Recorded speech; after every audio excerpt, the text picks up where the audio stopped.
ayon kay San Lucas.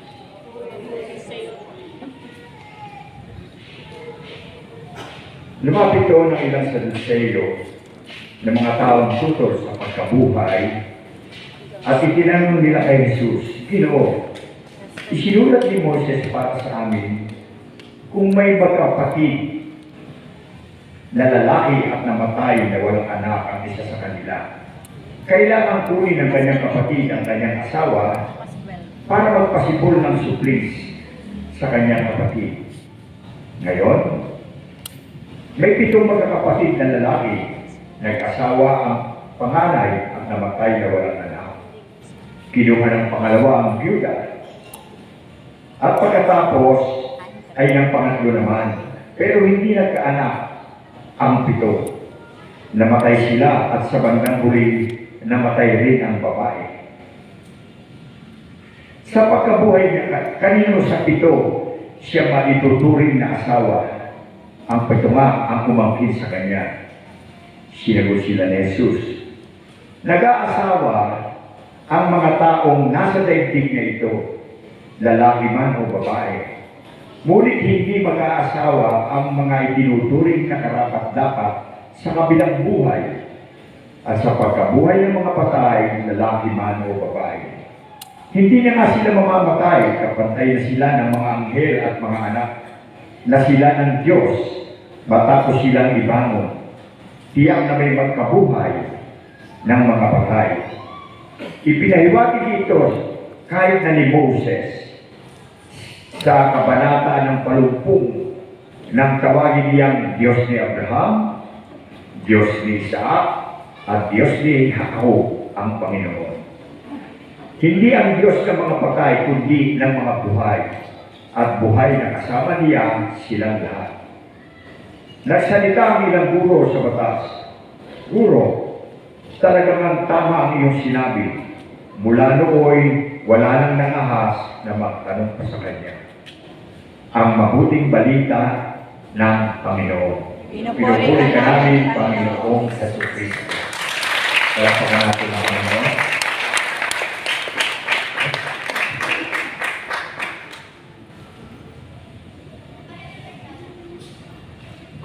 Pasibo mo na yun.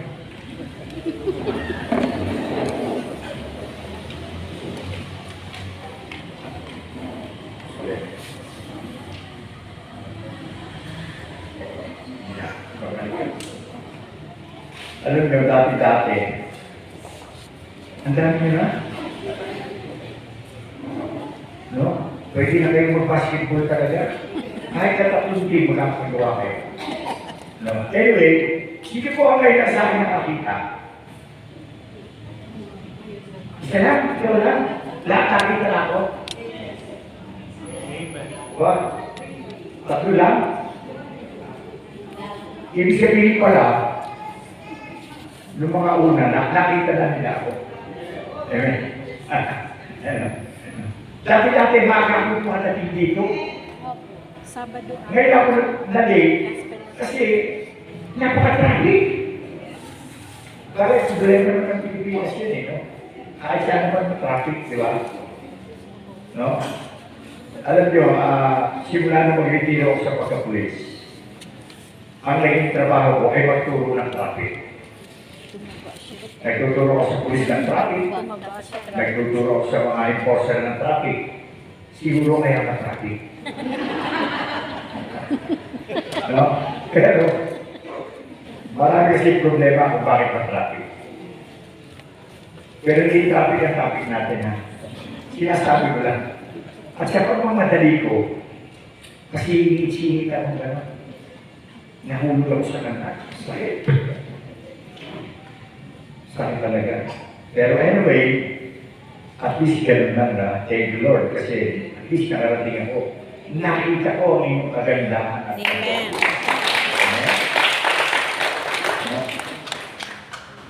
Sabi sa gospel, hindi mo ito, bigyan natin na reflection yung nabasa natin, di ba? Sabi sa gospel, o sa ating ebanghelyo, ay nagtinanong ang Panginoong Jesus. No? Kung yung namatay yung lalaki, napanganay, tapos ay namatay yun din yung pangalawa, pangatlo hanggang pito. Ang dami ng mga asawa ng babae, pito, isipin. No? Nakapito. Di ba? Anyway, hindi na point, di ba? Kahit na ilang beses ka mag-asawa, as long as yun ay naayon sa kalooban ng Diyos, wala namang problema. Di ba? Pero ang pinupunto doon, sa pagkabuhay na maguli, kung sino magiging asawa. Pagka po tayo ay subakabilang buhay, hindi bahaya, buhay. No? Pag subakabilang buhay na tayo, mawawala na yung ating katawang pisikal. Magiging espiritu na tayo. No? At kapag tayo naging espiritu na, hindi na natin kailangan ng asawa. Kaya kasi sinasabi natin sa namatay, di ba? Salamat sa Diyos, at least, no more pain, no more worry. Doon ay wala ng gutom, wala ng pagkauhaw. No? Ang nauuhaw lamang, ang nagugutom, ang nalulungkot, no? At ang nag-aalala ay ang ating katawang lupa. Pero ang ating espiritu, hindi. Hindi na nagugutom yun.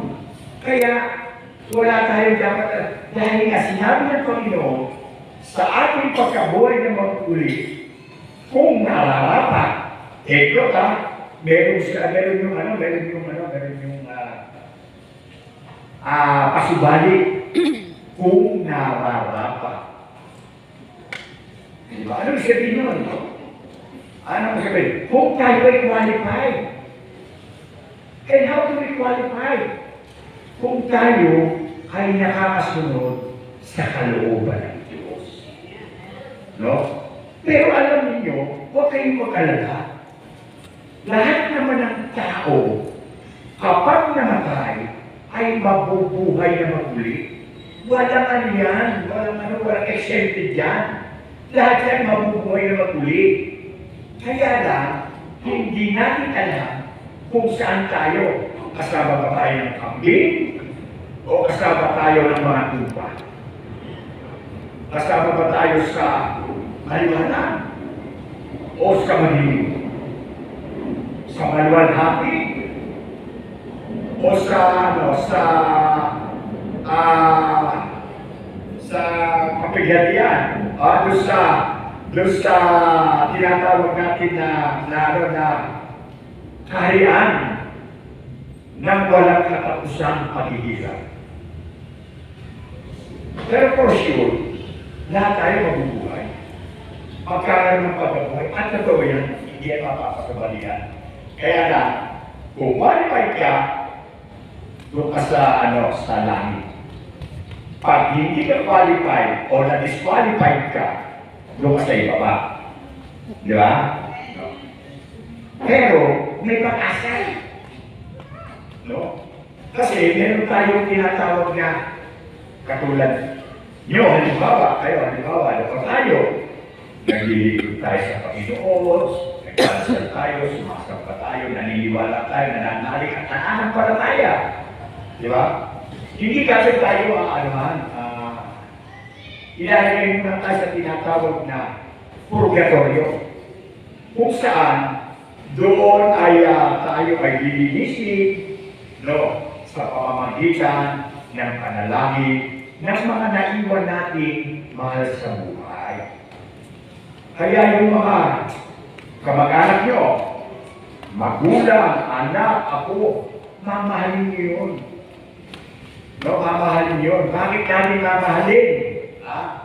Para pagkat tayo nawala sa mundo, mamimiss nila tayo. Di ba? At kapag namimiss nila tayo, ipagdadasal nila tayo. Di ba? Eh kung hindi natin sila pinakitaan ng maganda, hindi natin pinaksawanan. Paano ka nila namimiss? Ang sasabihin nila, ay, salamat. Mabuti nga. Inuha na siya nito. Di ba? Amen? Yun ang sinabi, yun ang central idea ng ating gospel. Tanong, ano mo sa katabi mo? Saan ba kaya mapupunta? Tanong ulit. Gusto mong malaman? Tanong. Gusto mong malaman? Ano sagot? Opo, sige. Sino ang gusto mauna? Taas ang kamay. Wala. Hindi po tayo makakarating sa langit kapag hindi tayo lumahan doon sa bagay na yun. Kasi ang pintuan papunta sa langit ay ang kamatayan. Kaya yun ang pinaghahandaan natin.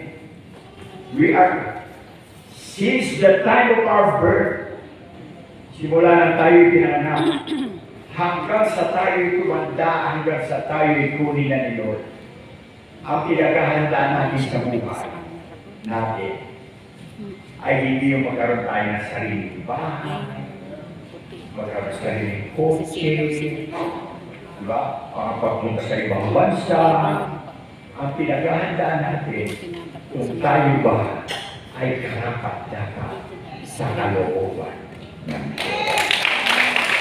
Kaya yung paghahandaan natin. At ang unang-unang paraan para yan ay mapaghandaan natin ay kilalanin muna natin ang Panginoong Yesus na hari ng mga hari at Panginoon ng mga Panginoon. Bukas, araw ng linggo, anong meron? Christ the King. Ha? Christ the King. No. Ang tanong, talaga bang hari sa inyo ang Panginoong Yesus? Amen. Ay, very ang galing. Ang husay. No? Palakpak palang basak na kayo. No? Dapat magpapalakpak kayo kay Lord.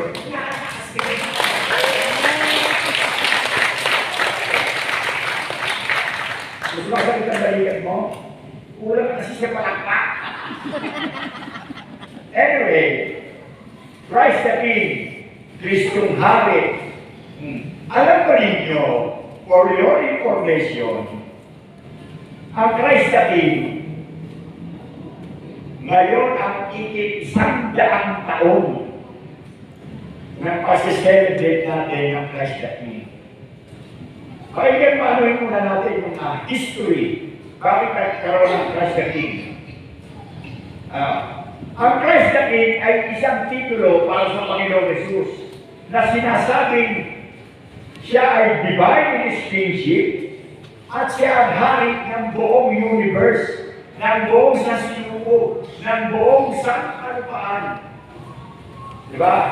At yan ay pinagpilipan natin tuwing huling linggo, every last Sunday of November. Brother George, ang last Sunday ng November? 30. Bakit 23 ang Christ the King? Kasi po, for your information, comes next Sunday, hindi yun sa ating simbahan ay bagong taon na sa susunod na linggo. Ipagdiriwang na natin ang Advent. Advent na. Ibig sabihin, Pasko na. Diba? Dahil, pagdating ng Advent, naghahanda na tayo at pinaghahandaan na natin ang pagdating ng ipinangakong manlulubos na hari ng mga hari at Panginoon ng mga Panginoon. Amen? It was formalized as a feast by Pope Pius XI in 1925. Ngayon ay 2025. Kaya ngayon ang ika-100 taon ng kapistahan ng Kristong Hari. Amen? Okay, talagang natin ang Panginoon ulit. Anong kahalaga dito? The peace emphasizes, no, na ang Panginoon ang may kapangyarihan, hindi lang sa mundong ito, maging sa kanyang kaharian sa langit. But His kingdom is present and extends through the believers, hindi lang daw sa langit, hanggang sa mananampalataya sa bawat isa sa inyo. Di ba? Sa bawat isa sa inyo. Kaya, bawat isa sa atin ay kinikilala natin supposedly ang ating Panginoong Hesus bilang hari at tagapagligtas. At ang kanyang paghari, sabi rito, it serves as a reminder of Christ's reign over heaven and earth and the responsibility of Christians to extend that kingdom. Ano ibig sabihin nun? Na tayo bilang mananampalataya, bilang nananampalataya, dapat nakikita sa atin ang kaharian ng Diyos. Extend that kingdom. No? Extend that kingdom. Sa Kristong hari, kung talagang tayo mananampalataya ng ating Panginoong Hesus, dapat nakikita sa pamumuhay natin, sa pananalita natin, sa pag-iisip natin, at sa pagkilos natin. Kung siya ang kinikilala natin hari. Sino ang kumikilala na ang Panginoong Hesus ay talagang hari ng kanilang buhay sa asang kamay? Ay, nakakatuwa. Good para natin ang Panginoon.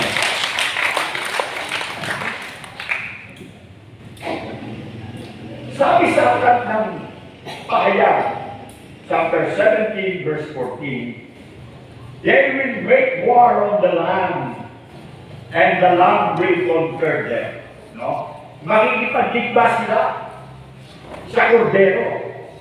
Subalit ang kordero ay magagapi sila. For He is Lord of Lords, sapagkat siya ang Panginoon ng mga Panginoon at hari ng mga hari. And those with Him are called and chosen faithful. Kaya kasama tayo sa mga tinawag na kanyang pinili dahil tayo ay mananampalataya. Ang isang significant o isang palatandaan na tayo ay kabilang sa pinili at tinawag ng Panginoon dahil tayo ay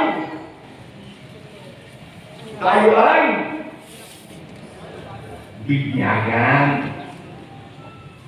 Nilinyagan tayo sa Espiritu, sa tubig, at sa katotohanan. Amen? Okay. Ngayon, sinasabi natin na ang Panginoong Hesus ang ating hari. Subalit,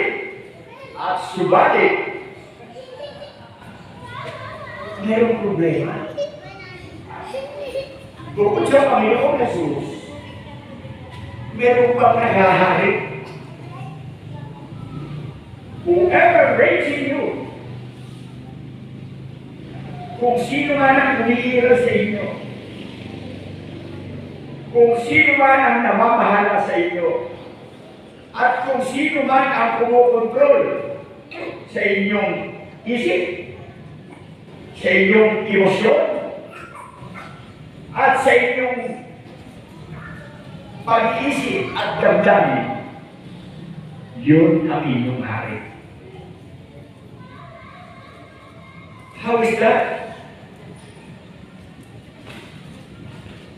Whoever reigns in you, sino ba ang mag-reign?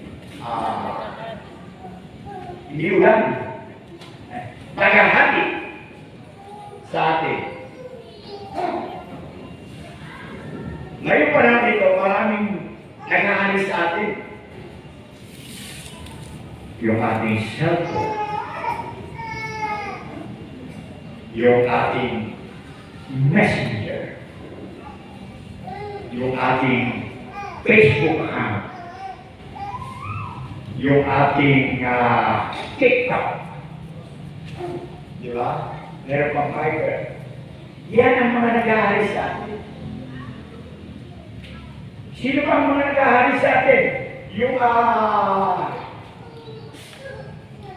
nakalimutan ko rin yung ring eh. Kaya sa Tagalog yung salita, ring.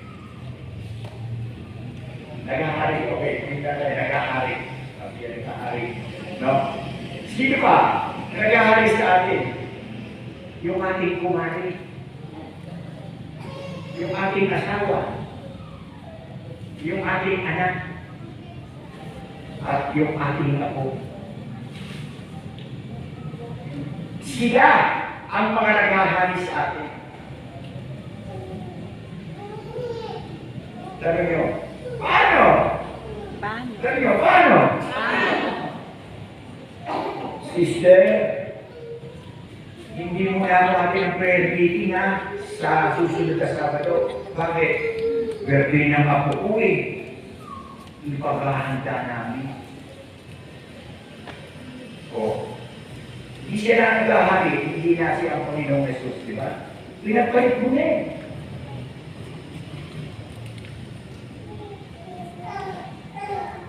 Sinabi ng asawa mo, dahil pagkakataon, honey, love, mag-please ka na. Bakit? Manonood tayo sini.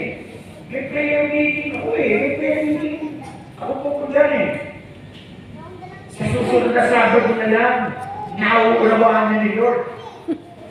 Oo nga, di ba? Para ka naman baka, di ba? Sabi ko, oo nga. Ay gawin mo ngayon, manonood kayo ng sini. Inabla mo na naman sino. Sino ang harinig sa'yo? Hindi mo magaling mong kasama. Di ba? Pero ngayon hindi. Ito. Nawala yung cellphone mo. Hindi ka kayo magkanda punto. Nandun ka ba yung Gcash ko? Nandun yung mga contact ko? Nandun yung mga litrato kong hindi ano pinagkatago ko. Galit na galit ka ngayon.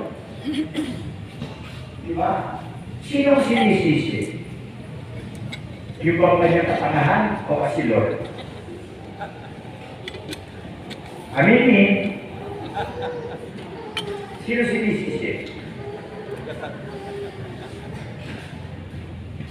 Si Lord. Hindi naman siya gumagamit ng cellphone. Di ba? Pero kung ano, ilan nga, may kukwento pa ako sa inyo. May kukwento ako sa inyo. Maganda yung kukwento. Isang araw, sa dahil yung asawa niya hindi niya nakakasama sa pagsisimba. Isang araw, nagsimba silang mag-asawa. Nakita ko yung mga brother niya, sister, di ba? Nakita ko rin, nagsimba silang mag-asawa. Tapos, bumaba yung lalaki, yung asawa, pinagbukas niya ng pinto yung asawa niya. Tapos sinara, hindi na marinig. Umalas sila ngayon, kasimba na. Diba?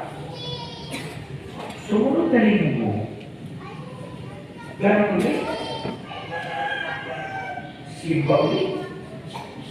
Tapos naman yung lalaki, pilos ng limpig. Hanggang sa kumagal, linggo-linggo, yung mga asawang babae na nakaibigan nila, yung mga kasister nila, inari yung kanilang asawa. Mabuti pa yung si sister, yung asawa niya, pinagbubukas ng pinto yung asawa. Di ba? Pinagbubukas. Ganyan dapat maalalahanin.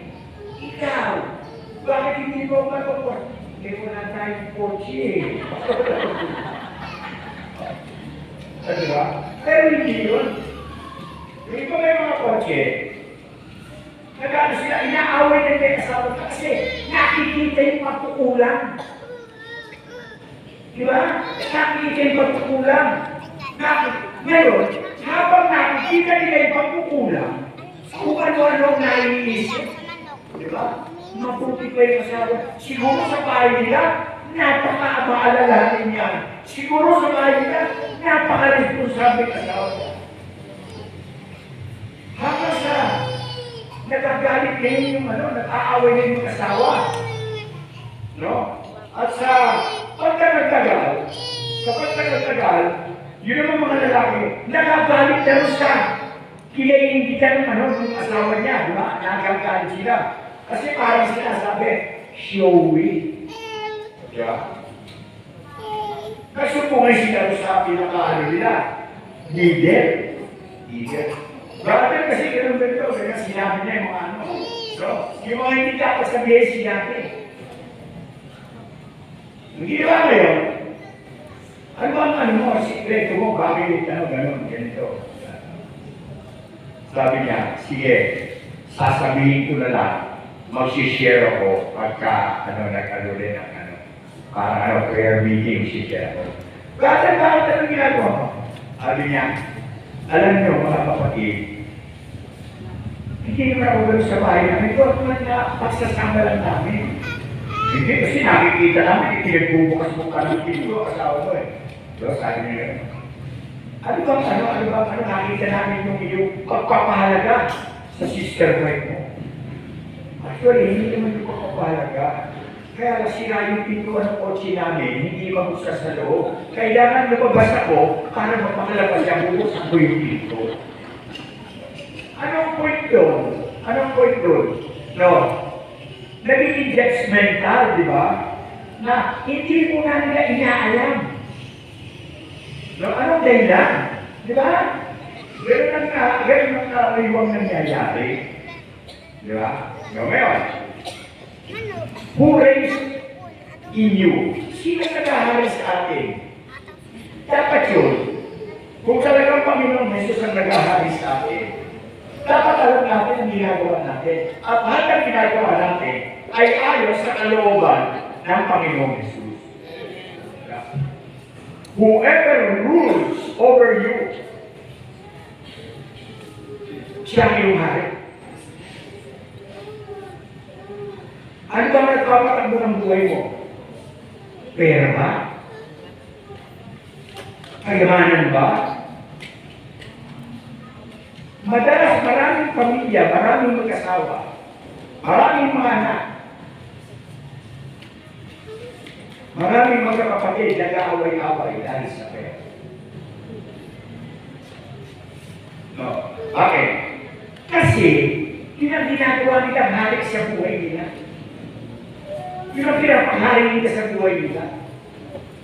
Tandaan po natin mga kapatid, na kapag ang material na bagay ang naghari sa buhay natin, maging sa ating loob, sa loob ng tahanan, there is always chaos.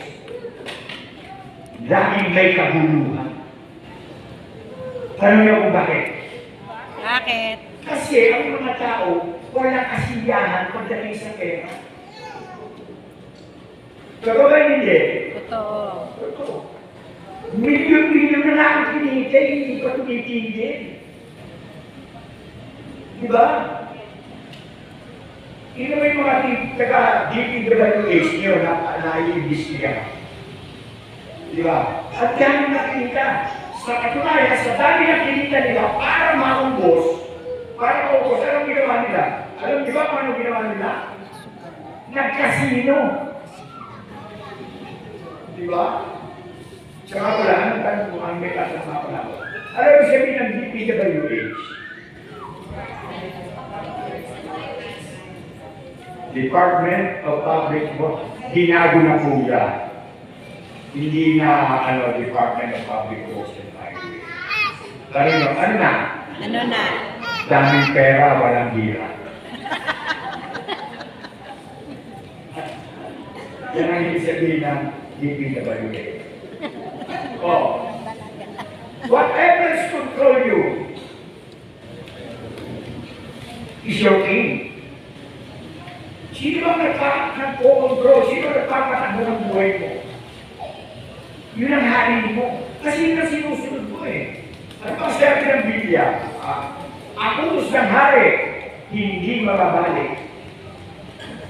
Di ba? Ibig sabihin, hindi natin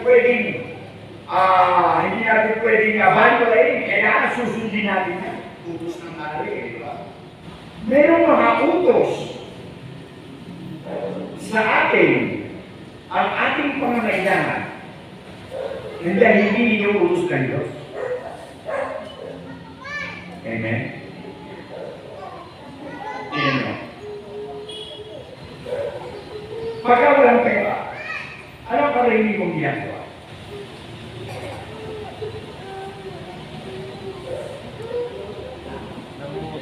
Nangungutang. Siguro mapera kayo kasi hindi ko alam eh.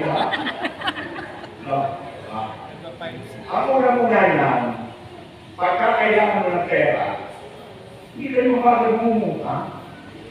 Mag-iinit mo na ang ulo mo. Di ba? Mag-iinit ang ulo mo.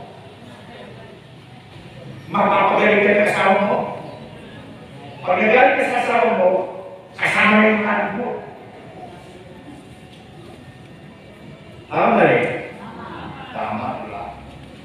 Pagkatapos ngayon, mangungutang ka na. Ay, hindi ka pinautang. Sino kayo na pagkagalitan mo? Yung inuutangan mo, dahil hindi ka pinautang. Diba? Ano yung nangyayari? Nawala ka na ng inuutangan, nawala ka pa ng pera, nabawasan ka pa ng kaibigan. Diba? Bakit? Because those are the things that controls you.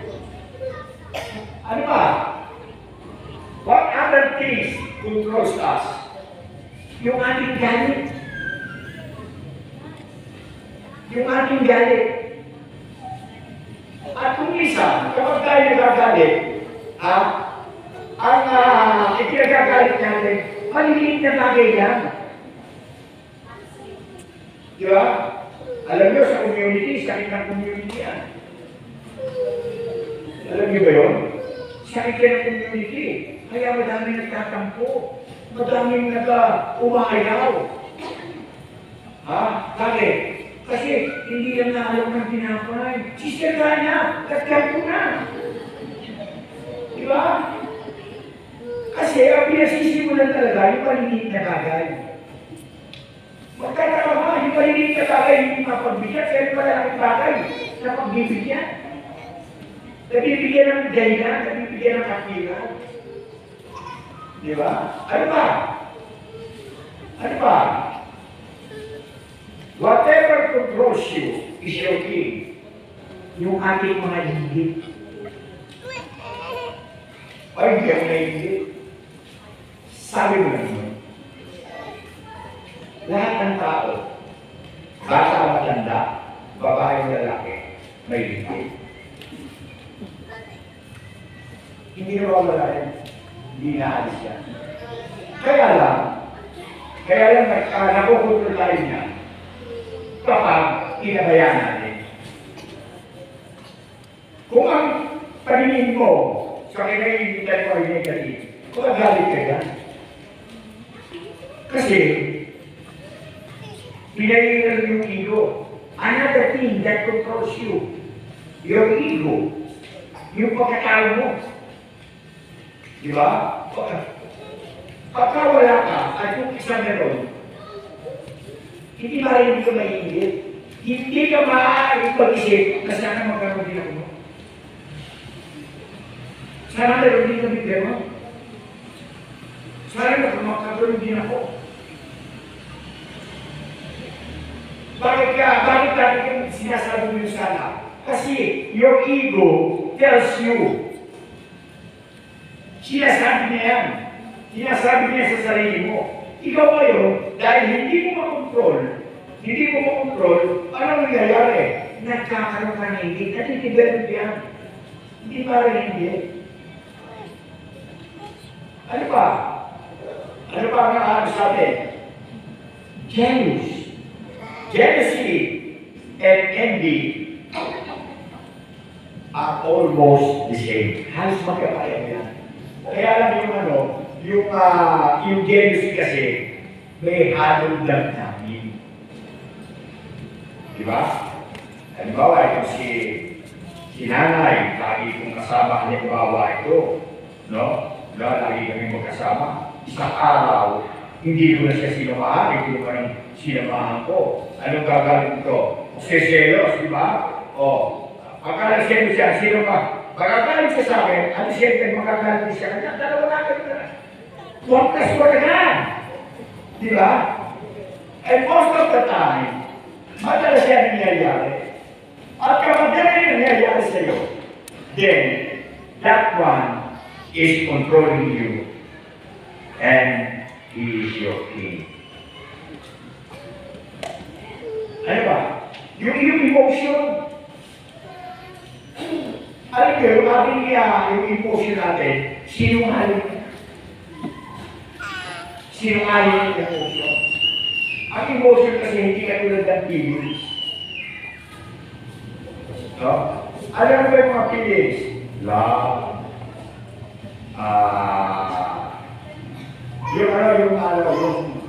Yung nakalagay sa Galatians chapter 5 verse 23, yung fruit of the Holy Spirit, those are feelings. Those are feelings. Kapag humiwalay na doon, pagka humiwalay na doon, yung lang naging hatred, emotion na yun. Diba? Ano na yung mga fruit of the Holy Spirit? Diba? O, sino ka natapos na ng CLSS? CLSS. O yan, o. Ano mga fruit of the Holy Spirit?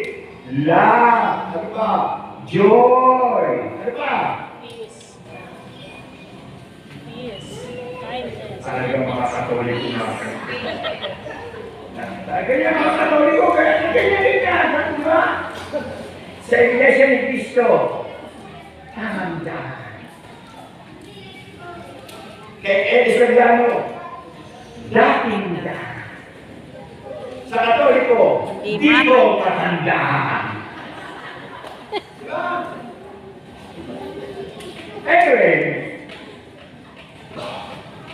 Anyway, ano yan nangyayari yan. Since na itinuturing natin hari sa ating buhay ang ating Panginoon, kailangan alisin natin yung mga bagay na naghahari, na kumukontrol, at nangunguna sa atin. Dapat alisin natin yan. Problem is, mahirap yung alisin. Mahirap alisin yan. Napakahirap. It takes a lot of courage. Kailangan tapang. A lot of patience. A lot of perseverance. Patience. Pagtitiis. Pagtitiyaga. Para mapaglaban natin yan. At yung mga binanggit ko, yun ang susi. Yun ang susi para pagdating ng panahon at huwarap na tayo sa hari ng mga hari. Yeah? No. Pagharap natin sa kanya, makikita siya na ang nagahari sa inyo. Yeah? And that is reality. Dahil every time na naghari sa inyo, hindi, dati, pinanapin, alakahanin, depression, lahat ng yan ay puro upasala at kahirapan sa buhay ang dadalhin sa inyo. Pero kung nais mo kapayapaan, ang paghariin mo ang Panginoong Jesus sa buhay natin. Amen? And how will we do that? Anong gagawin natin? Siyempre may kapamaraan. May tinurugin sa atin ang Kristong Hari. Ang sabi ng Kristong Hari, I am the way, I am the truth. Diba? No one comes to the Father but by me. Sabi sa unang Timoteo chapter 6 verse 15, and this will be made manifest at the proper time by the blessed and only sovereign King of kings and Lord of lords. Darating daw ang panahon na magpapakita at magpapakita sa Kristong Hari sa atin. No? Na siya talaga ang tunay na Hari at Panginoon ng Panginoon sa takda o sa tamang panahon. Magpapakikita natin yan at mararamdaman natin the very moment na naalis na natin lahat ng negative values sa ating buhay. Kasi yung mga negative values nila sa atin, yan ang nagbibigay sa atin ng kalungkutan. Samantala nga sinabi ng Panginoon sa Philippians 4 verse 4, magala kayong lagi, inuulit ko, magala kayo, sabi ng Panginoon. Ayaw na ni Lord na kayo nanulungkot. Ayaw na ni Lord na kayo ay inaalala. No? Sabi nga niya sa 1 Peter chapter 5 verse 8, ipagkatiwala niyo sa Kanya ang lahat ng inyong kabalisahan sapagkat siya ang kumakalinga sa inyo. Diba? Ang daming sitas sa Biblia na nagpapatunay at nagbibigay sa atin ng inspirasyon para manalig tayo sa tunay na hari. Diba? Anong sabi niya ko sa Isabela? The love of money is the root of all evil. Ang pag-ibig sa salapi ang siyang ugat ng lahat ng uri ng kasamaan. Lahat ng uri. Dahil sa pera, madami nagkakiri. Dahil sa pera, madami nag-away. Dahil sa pera, madami asawa, naghiwalay, magkapatid, naghiwalay, lahat magdating sa pera. Kasi ginagawa nila ang Panginoon ang pera. Okay? Sabi pa sa akin ng Psalm, ng awit, 37, chapter 5, verse 6, commit your way to the Lord, trust in Him, and He will act. Ipagkatiwala ninyo at inyong mga gawain sa ating Panginoon. Pagtiwala kayo sa Kanya. Siya ay kikilos. He will make your vindication shine like the light and the justice of your cause like the noonday. Alam sabi nun, lahat ng mga gagawin natin ay pagliliwanag na tulad ng tanghaling tapat. Diba? Yung sabihin, makikita sa atin, lahat ng kabutihan na makikita yun sa atin.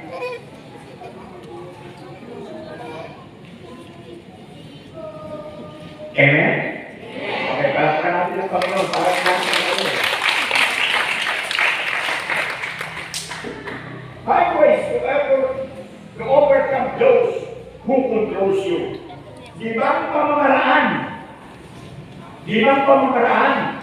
para mapaglabanan natin, maggapin natin, yung mga bagay na kumukontrol sa atin. Unang-unang gawin nyo, control what you can. Most of the pain in your life comes from fighting things you can control. Kadalasan daw, lahat ng ating sakit ng kalooban ay nanggagaling sa mga bagay na hindi natin makontrol. Amen. Ano yun? Halimbawa, bumiyahe ka. Tulad ko, ngayon, na-traffic ako, di ba? Na-traffic ako, na-disgrasya ka ako. Dahil wala akong control sa traffic, anong ginawa ko? Dinagtiis ako. Di ba?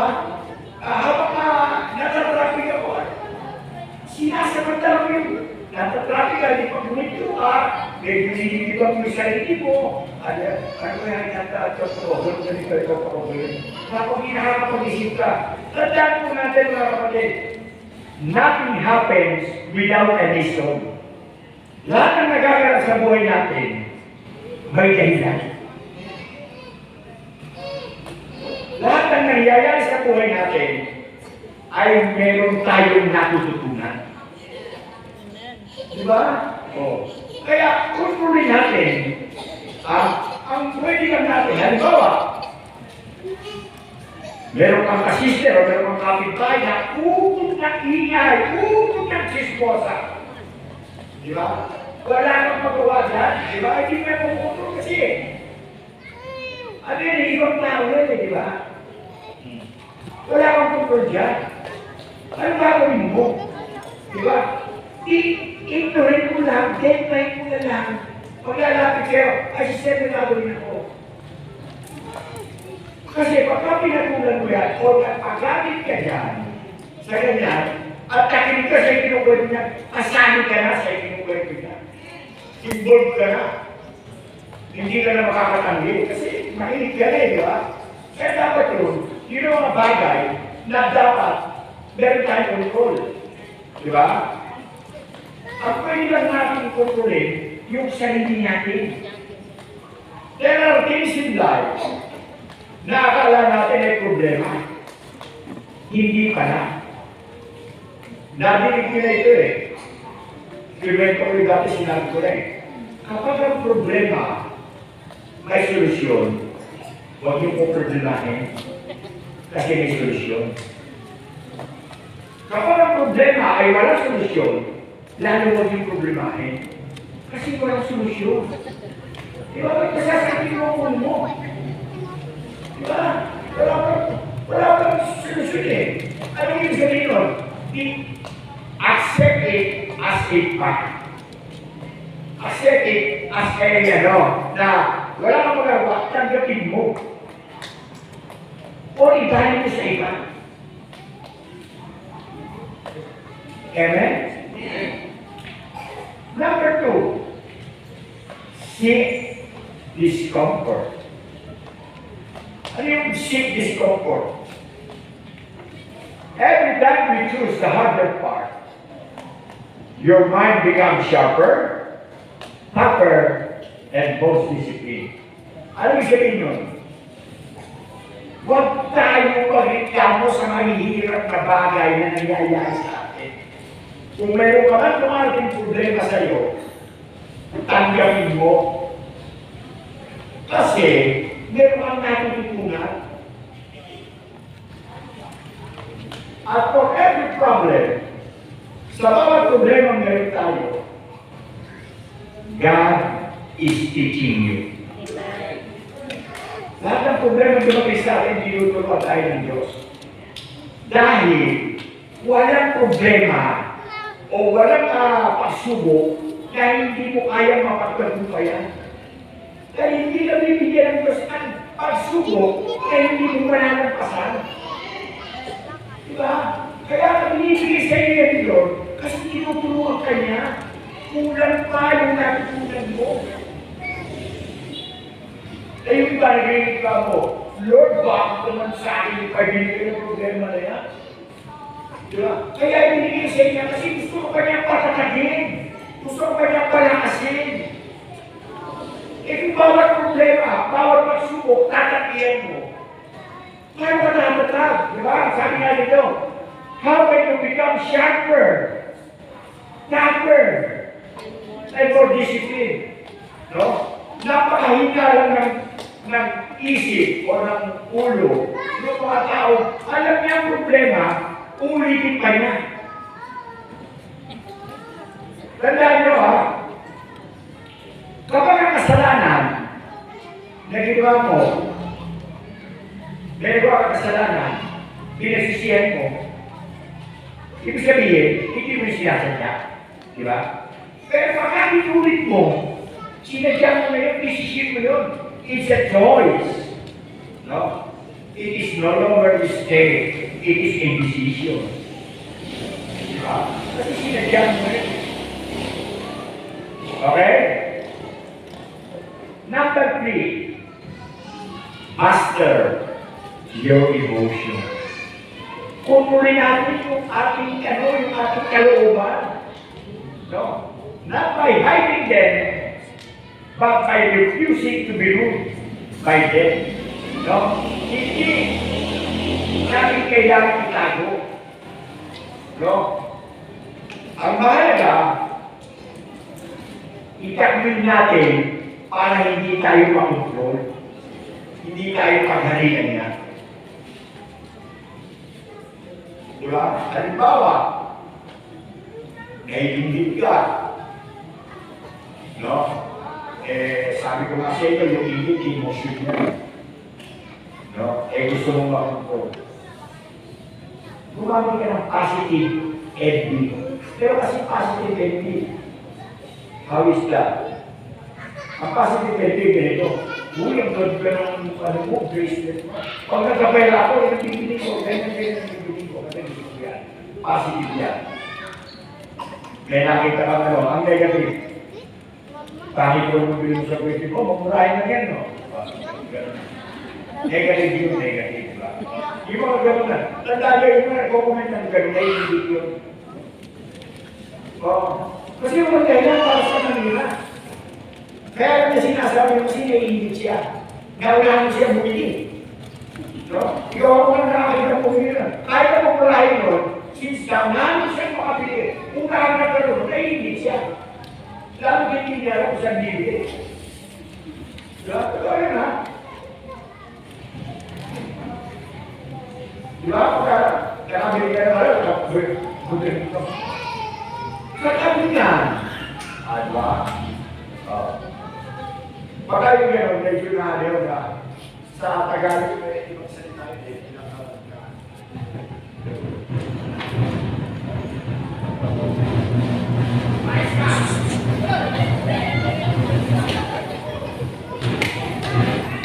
Patay mo na! Hugutin niyo doon!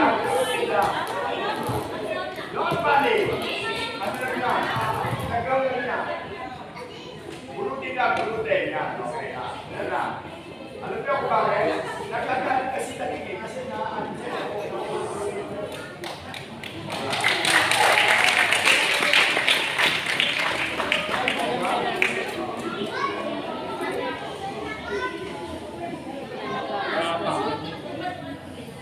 Hindi na rin naman ang dami ngayon.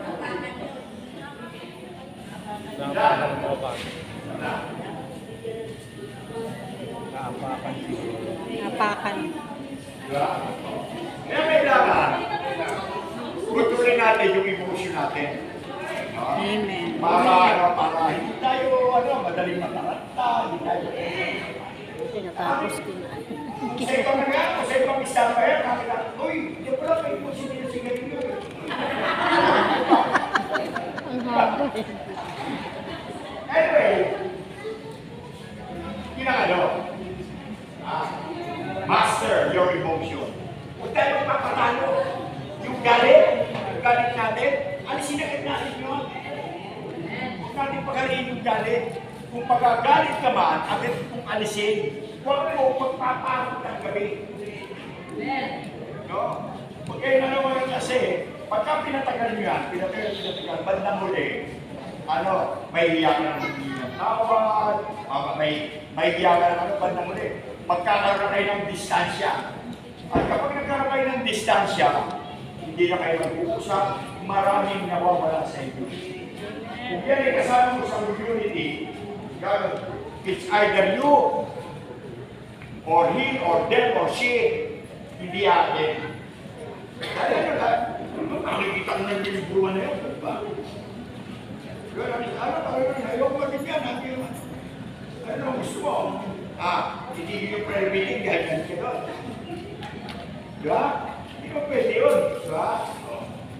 Kaya dapat ipinokontrol natin yung ating huwag tayong magpapadala sa ating emosyon. Kasi yung emosyon natin is yung aling.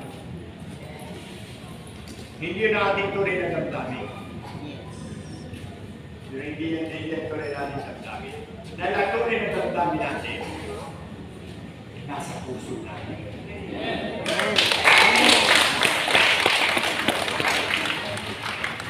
Hindi nyo pagka-puso ang ginamit ko, ano ang ginayari? Nagkakaroon na nila. May galit pa sa puso, wala. May sarado na ba sa puso, wala. Hello? Hindi na. Anyway, number 4. Number 4. Ito ang mahalaga. Wala na, hindi ko na nakita. Practice silence. Amen. Alam ba ninyo na silence is a superpower? Ang kapayapaan o katahimikan ay isang kapangyarihan. Kaya madalas nagkakaroon ng away. Kaya madalas nagkakaroon ng pagkakagaling. Dahil mayroong isang matabilang dika na kapag nakadinig ng istorya o ng kwento, sumasabat kahit hindi siya kausap. No? Ano nangyayari? Yung nagsasalita o yung nagkukwento, nagkakaroon siya ng power. Nagkakaroon ng fan. Di ba? No? At kapag nadagdagan pa yun, nagkakaroon siya ng powers. Di ba? Bakit ganon? Bakit ganon na ano? How is that? Bakit ganon? Kasi, tayo, kung pinag-aharihan tayo ng Panginoong Jesus, dapat wala tayong mga extra or unnecessary comment. Hindi natin kailangan yun eh. Dahil yung unnecessary comment, it builds hatred. It builds it builds division. It creates more. Halimbawa, sister kasi yung ganito yun, hindi mo na program kung meron tayo handaan sa una pa nagpapahalo dyan kaysa gusto kumain. Di ba? Di ba? Kung ikaw ay you are being controlled by Christ, sasabihin mo, ang isa lang sa aking kwento mo, dahil hindi mo mapigil yung pagsasenta, pwede mo sabihin na, hindi naman ganun yung talaga, kailangan na, o kaya sasabihin mo, hindi naman ganun. Diba? At least, somebody must break the monotony. Hindi eh. Pagka nakadinig na kayo, ay oo nga, alam mo sa kain natin, magkaroon kami ng ang dahil pinalot, tatakunan. Sa dami ng pinalot, yung kaulam ng kalaw-kaw. Diba? Yan na. Pwede na? Malapit na. Malapit na tapos. Okay na po. Use your silence to protect your energy and build inner strength. How do you build inner strength? Paano natin matidevelop yung ating inner strength? Ano, pwede na? Paano sa susunod? Ako lang pakaya dito. Hello? Maganda yung ayos, gumanda ang boses ko. Kakatahan kayo pagkatapos. Yan yun. It builds inner strength. Paano tayo magkakaroon ng inner strength? Tandaan po ninyo, dapat pagkaroon tayo ng isang ugali. Ako sinishare ko itong ugali po ito. Meron ugali na yung unnecessary comment. Pagka meron akong naalala, may daw ko comment. Alam mo kung bakit? Ang kapiran ko, pabayaan ko na ako may masabi. Kasi yung kakalaman ko, hindi ko pagkakalasyon. Sila sarili ko lang yun. Ang kapiran ko kasi, hayaan ko na ako may masabi. Kesa sila may masabi sa akin, baka dagdagan pa, yung dagdagan, kukulangan ka. Di ba? And that way, you build inner strength. Di ba? Kasi pagka yung halimbawa, marami kang alam. Halimbawa, marami kang natin. Halimbawa, ka pa. Maganda yung ganito expression o yung madami kang natin yung kapesto. Pero sarili ko lang. At least, alam mo, na itong topic ko na madalas kong nadidinig na pinagkukwento ng usapan, alam mo ang estado niya. Alam mo ang ano niya, alam mo ang kanyang nature. Malalaman mo kung ito ay nagyayap ba, ito ay nagsisulit. Kasi hindi na sinasabi eh. At least ma-assess mo. Kaya yun, nagkakaroon ka ng, it protects your energy and it builds inner strength. Kaya pagka marami kang alam, tapos hindi ko na sinasabi, halimbawa, alam mo itong si Petra ay mangutan. No? Alam mo lang, pero si Petra, sarili mo lang yun. Para makayutangan ka, ano mong gagawin mo? Gagawin mo sarili na, assistant, wala mo pautang eh, bibigyan na kita. Diba? That is protecting your energy and building up your inner strength. Yun ang naging ng mga ehemplo. Di ba ka? Ibig kasi, pag pinautang niya, kung hindi ka na kaya, pag hindi ka binayaran, magkakalit ka. Eh kung binigyan mo na lang, wala kang hinihintay na bayan, pero mapapakaya ka. Diba? It protects your energy and it builds inner strength. Live by principles, not feelings. Ano yung feelings yan yan eh? Actually, emotion yan eh. No? Anong prinsipyo mo? Anong prinsipyo mo? Sabi mo, prinsipyo mo, kahit ano mangyari, pag-iling ko sa Panginoon. Di ba? Eh, may nang bida sa'yo, push bakit po? Ikaw yung rin, kakain tayo, buglaot ka, ikaw yung rin. Eh, ikaw. Di ba? Pinailan yung iyong musod. Yung makakakain mo, ikaw yung masarap na. Sama ako. Pero hindi, pagkaya ako nyo, ada ka nyo yun. Diba? Sabi nila, masama araw ito mag-isang rape. Alam ba? O gagawin pa. O ka na dito, diba? Iniwanan na dito. O ano ba? Ano ba? Live by principle. Sister, ikaw lang na sa susunod na pero hindi mo kung basta ng gospel ha. Huwag na ako. Iba na. Nahiya ako eh. Ako malabo. Hindi ko makasa na. Hindi ako sa akin. Lahat ng dahilan, ginagawa mo, sinasabi mo. No? When you commit to discipline, integrity, and purpose, your entire life aligns. Kapag nabuhay tayo sa ating prinsipyo, hindi maayos ang buhay natin, nagkakaroon ng alignment. No? Naayon sa kalooban ng Panginoon. At kapag naka-align ka sa Panginoon, I tell you, brothers and sisters, magkakaroon ka ng isang mapayapa, maayos, at mabiyayang buhay. Yung iba kaya walang biyaya sa buhay kasi hindi sila naka-align. Madalas na, ang nila, ang karaniwang problema, no? Kapag nagkaroon sila ng mga ganong kahirapan, pinarusahan sila ni Lord. Hindi tayo parusahan ni Lord.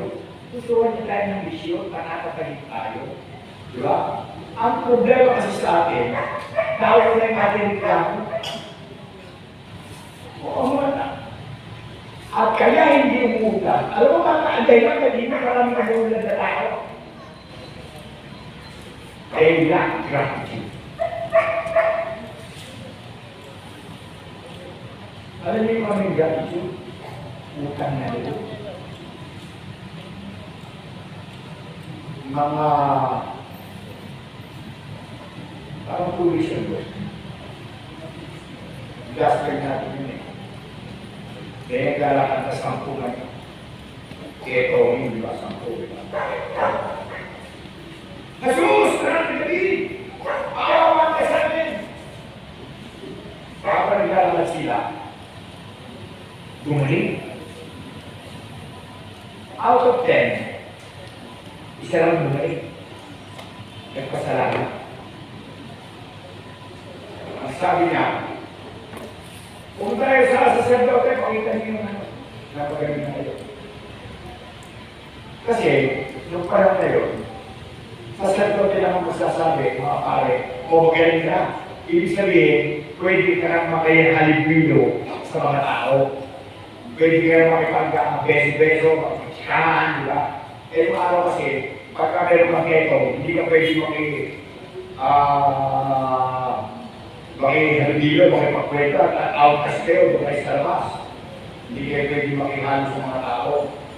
Kaya meron silang habang naglalakad sila, may sinasabi, sinisigaw, may keto ako, may keto ako, may keto ako. Matagay ko ng mga tao. Ganun. Isa lang magaling. Ano sabi? Tumayo ka, ginagaling ka ng iyong pananampalataya. Yung siya, magaling. Pero yung pagpapagaling sa kanila, ay walang kalawin ka pananampalataya. Ibig sabihin nun, kaysa sa pagpuli. Ito sa nag-iisa wala na. Kasi meron siyang gratitude. Ang sabi pa ng Panginoon, ang meron ay dadagdagan. Yung kakautin na sa kanya ay kukulong ka. That is gratitude. Kung tayo marunong pang naman ang utang na loob, kung ano yung nasa atin, dadagdagan pa. Pero kung wala kang utang na loob, yung kakautin na sa'yo, kukunin ka. Lalo kang mga.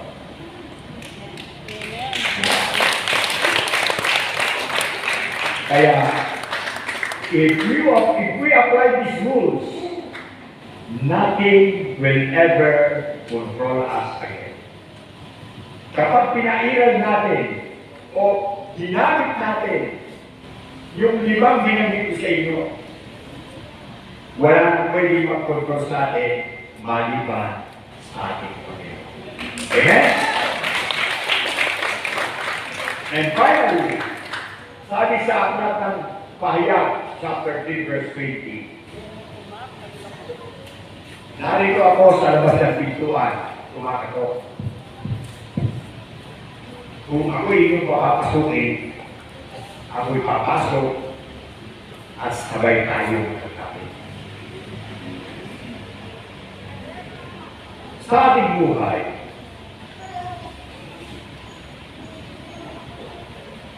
merong isang pintuan. Hindi ka mo ang Kristo.